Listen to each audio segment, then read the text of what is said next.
the word imitation usually carries a negative connotation. Imitation goods are seen as cheap copycats. Imitation artists are seen as inauthentic and uninspired. However, when it comes to learning the guitar, is it necessarily a bad thing to imitate guitarists who you admire?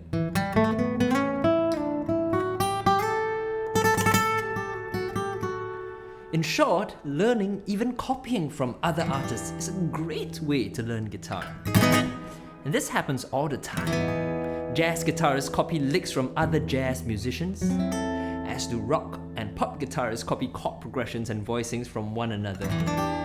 Music doesn't exist in a vacuum, and inevitably, as you listen to other artists, you will be influenced by their music both consciously and subconsciously. However, sole imitation leads to you becoming a carbon copy of another artist, and often on an inferior level. After all, why would anyone want to listen to you if they could just listen to the original artist? Well, let's talk about imitation versus modeling. If imitation makes you a boring copy of another artist, we then need to transcend it to the concept of modeling.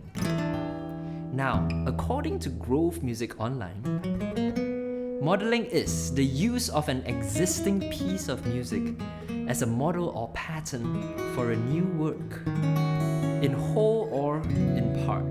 Modeling may involve assuming the existing work's structure, incorporating part of its melodic or rhythmic material, imitating its form or procedures, or following its example in some other way.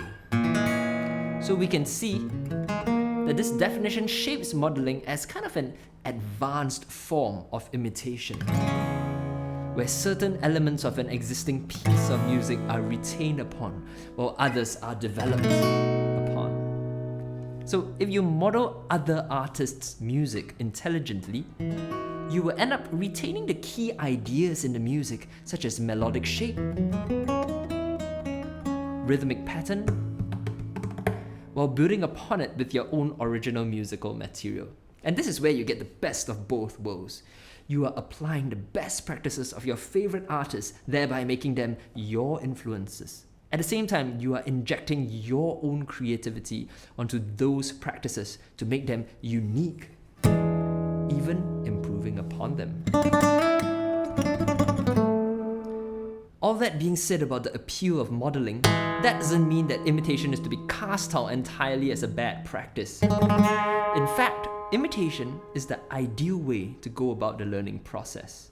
The best way to truly internalize a musical phrase is to copy it exactly. And this has been the way it's been done for many thousands of years in musical cultures all around the world. In South Indian classical music, in Balinese gamelan, in various African drumming traditions, young musicians simply imitate their masters through a constant immersion in the music, sometimes without any cognitive understanding of the music itself. They simply watch, listen, and follow without verbal instruction of any sort. Now today, with the accessibility of video footage and audio recordings on the internet, this process has become so much easier. You no longer need to spend hours day after day at your guru's abode or with your drumming community to get constant exposure to the music. Today you practically have a guru in your pocket in the form of your mobile phone, so don't take this for granted. Listen to plenty of recordings and imitate the guitarists and musicians that you admire. Once you've internalized a piece of music through imitation, you are in the best position to make the modeling process take shape. Take the elements that you like, alter others, discard some, and create your own original music.